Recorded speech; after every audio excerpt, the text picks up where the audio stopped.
There's a corporation based in Rome that remains largely unknown to most Canadians. Yet it has now entered into an agreement with Canada that ties the two nations together through a chain stretching from the ore fields of northern Quebec to the cockpit of the most advanced next-generation fighter aircraft in Europe. That company is Leonardo, formerly known as Leonardo S.p.A. The Italian government holds 30.2% ownership in the company. During 2025, Leonardo generated $19.5 billion in revenue. Its order backlog stands near $45,000. Around 6,000 employees work across helicopter production, military aircraft, defense electronics, radar technologies, missile systems, torpedoes, cybersecurity, space operations, and the development of what may become Europe's most important weapons platform of the current era. That project is the Global Combat Air Program, the sixth-generation fighter initiative jointly developed by Italy, the United Kingdom, and Japan. The aircraft is expected to enter operational service during the mid-2030s. Leonardo is not a secondary player inside Europe's defense industry. It ranks among the 10 largest defense firms in the world by revenue and serves as the industrial foundation of Italy's military capability. When Leonardo signs a memorandum of understanding to secure critical mineral supplies from Canada, the significance extends far beyond a simple commercial arrangement. The issue centers on where the minerals powering Europe's most sophisticated military systems will originate in a world where China has repeatedly shown a willingness to use its dominance over mineral supply chains as strategic leverage. This story explains what Leonardo actually represents, why Canadian minerals matter to its future, how the Italy-Canada relationship has quietly expanded beneath the surface, what Chinese export controls have done to Europe's defense sector, and why the Leonardo Agreement reflects a wider movement of European industrial alignment with Canada that is accelerating faster than many observers realize.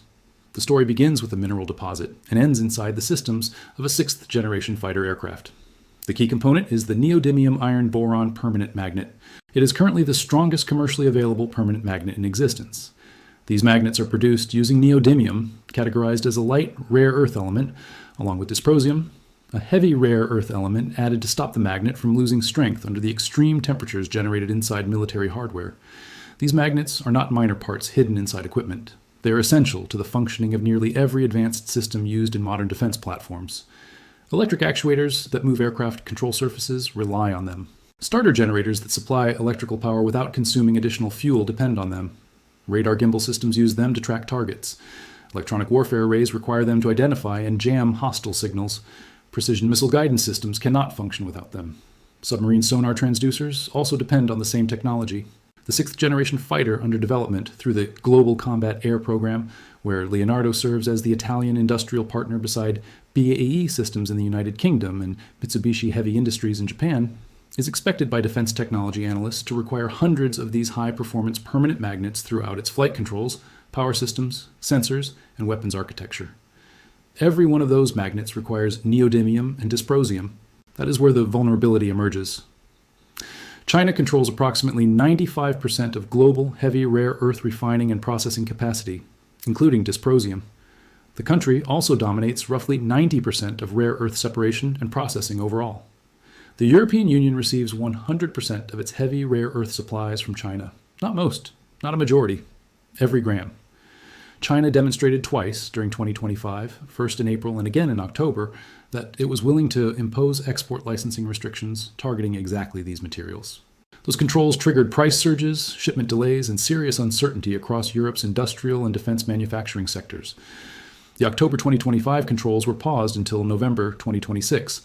However, analysts throughout Brussels, London, Berlin, and Rome have noted that the legal framework enabling those restrictions remains completely intact. The suspension is temporary. The ability to restore the pressure remains permanent. For Leonardo, attempting to construct a sixth-generation fighter aircraft using a supply chain entirely dependent on a geopolitical rival is not viewed as a theoretical concern.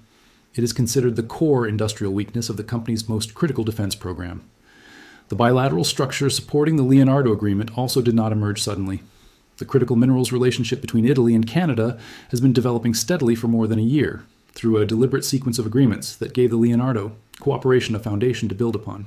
In October of 2024, during the G7 ministerial meeting on industry and technological innovation, Canada and Italy released a joint statement focused on cooperation involving critical minerals and critical raw materials.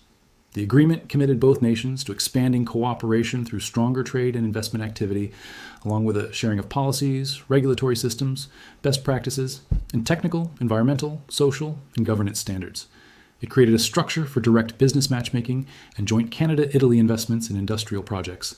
The arrangement also pledged coordinated engagement in major international forums focused on critical mineral supply chain security, including the Mineral Security Partnership, the International Energy Agency, and the G7.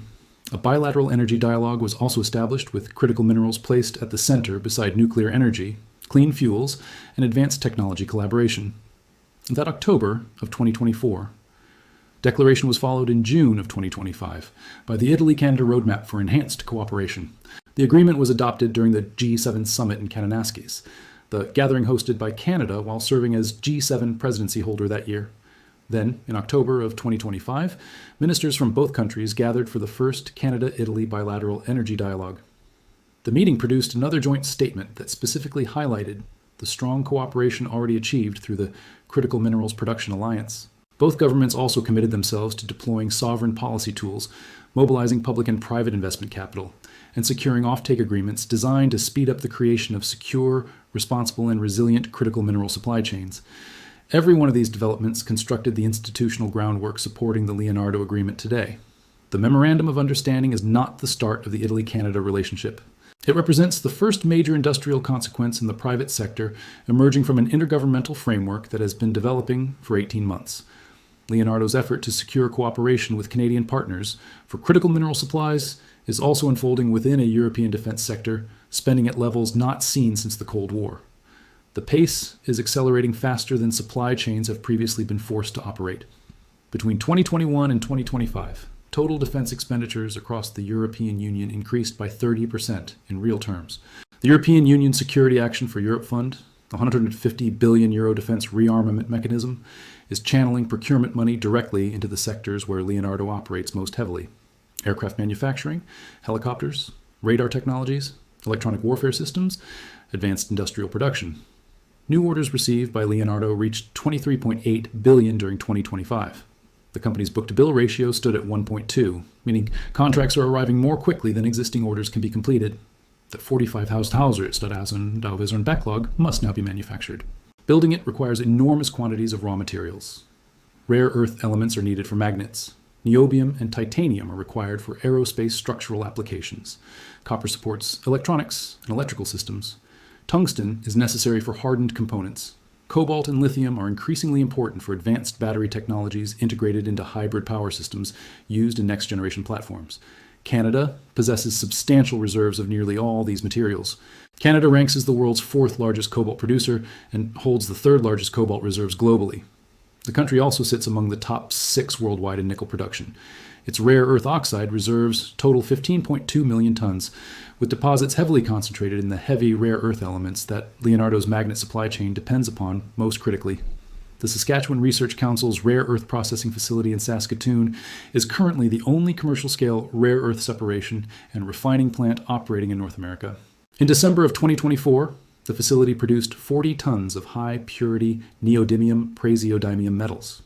It has already begun signing supply agreements with defense manufacturers across North America and Europe. In geopolitical terms, this is precisely the kind of strategic asset Leonardo requires at the opposite end of a cooperation agreement. The Leonardo Memorandum is also part of a broader pattern involving European industrial partnerships with Canadian companies that emerged during the same week the agreement was signed. Understanding that pattern is essential to understanding the wider transformation taking place in the critical minerals sector. Germany's TKMS Thyssen Marine Systems, the country's leading naval shipbuilding company, signed a teaming agreement with E3 Lithium, linking German naval defense supply chains directly to Canadian lithium production. Japan's Panasonic Energy signed a memorandum of understanding with Frontier Lithium covering future offtake arrangements. That agreement connected Canadian lithium processing capacity directly into North American electric vehicle battery supply chains, supporting Japanese manufacturing operations. All 3 agreements arrived within roughly the same week during April of 2026, following Carney's DVO speech and immediately after the Canada Investment Summit announcement. The Hub summarized the pattern clearly. Prime Minister Carney's Buyers Club strategy presented at DVOS was beginning to translate into concrete offtake agreements. Germany's TKMS was linking itself into naval defense supply chains through E3 Lithium. Japan's Panasonic Energy moved forward with an agreement involving Frontier Lithium to secure North American electric vehicle battery materials. At the same time, Leonardo advanced critical mineral cooperation tied directly to advanced manufacturing requirements. Using the language Prime Minister Carney delivered at DVOS, Middle powers that are absent from the table eventually end up on the menu. These corporations are choosing alignment with Canada instead of remaining exposed to export control decisions from China that they neither control nor can reliably predict. Italy's own response to its critical mineral exposure has also been developing across several fronts at once. In late June of 2025, Rome announced its National General Mineral Exploration Initiative, the Programma Nazionale di Esplorazione Mineraria Generale. The project seeks to reactivate Italy's dormant mining industry through underground exploration programs aimed at identifying locations suitable for reopening mines throughout the Italian peninsula. One initiative, classified as strategic under the European Union Critical Raw Materials Act during March of 2025, is the INSPIRE project. Its focus centers on rare earth recycling and magnet manufacturing inside Italy. The European Union. Critical Raw Materials Act itself entered force in May of 2024. It established binding targets that directly reinforce the Leonardo-Canada cooperation effort. By 2030, at least 10% of the European Union's yearly critical mineral consumption must come from domestic extraction. Another 40% must be processed internally, while 25% must originate through recycling. The CRMA also limits dependence on any single supplier to 65% of demand for each material. That target is currently being exceeded by enormous margins in the rare earth sector, where the single supplier share stands not at 65%, but at 100%. Leonardo's memorandum with Canada is one of the mechanisms Italy is using to reduce that dependence toward the legal threshold before the 2030 deadline arrives. There's also a geopolitical layer sitting above the industrial logic behind this agreement. The United States is competing for access to the same critical mineral networks Canada is offering to allies. During 2025, the Trump administration acquired a 15% equity position in MP Materials, guaranteeing minimum pricing for rare earth supply across a 10-year period. The United States also signed a minerals agreement with Ukraine. Additional agreements have been pursued with Greenland. The American government is openly constructing its own buyers club centered on United States industrial and defense supply chain priorities, as one analysis from The Hub described it. For Europe's defense industry, the central question is whether dependence on Chinese-controlled supply chains will simply be replaced by dependence on American-controlled ones, or whether Europe will build diversified access that creates genuine supply chain autonomy. From Leonardo's perspective, a partnership with Canada offers something structurally different from the American option. Canada is viewed as a trusted democratic ally. It is a CPTPP member. It is also a G7 member. The country has no territorial ambitions directed toward European allies, no tariff threats aimed at European exports, and a government that has explicitly stated its critical mineral strategy is designed to supply democratic allies rather than maximize leverage over them. Canada possesses resources the world is actively searching for. That phrase from Carney's Investment Summit announcement is not simple marketing language when heard by a European defense corporation that has already witnessed how supply leverage can be used in practice by China. A realistic assessment of this agreement is also necessary to fully understand its current position. Memorandums of understanding are not binding supply contracts. They create a framework for cooperation, commit both parties to good faith discussions regarding future commercial arrangements, and establish the institutional relationships capable of supporting more formal agreements later on. The Leonardo Memorandum commits the parties to securing critical mineral supplies for advanced manufacturing and defense supply chains. It does not define quantities, timelines, pricing structures, or identify the exact Canadian projects and companies that will ultimately participate. Transforming a signed memorandum into an operational supply chain requires the development of Canadian rare earth deposits that remain either in exploration or early extraction stages. It also requires expanded processing capacity beyond the single commercial scale facility currently operating in North America, along with negotiated commercial offtake agreements containing detailed terms for both sides. Even under ideal conditions, those steps require years. What the memorandum actually does is start the clock on that process, establish the political and institutional backing that makes private investment more willing to finance intermediate stages, and signal to the broader global defense market that Canada is becoming the country where European manufacturers are building long-term supply chain relationships. That signal grows stronger when Leonardo enters the picture. The company carries the credibility of a state-backed defense corporation with a 45,000 euro backlog, and involvement in a sixth-generation fighter project that remains one of the most closely watched military development programs anywhere in the world. Other European defense firms pay attention to the direction Leonardo chooses. The reshaping of critical mineral supply chains is no longer theoretical. The agreements are already being signed. The partnerships are already forming. And the competition to secure industrial resources for the next generation of military and technological systems is accelerating across multiple continents.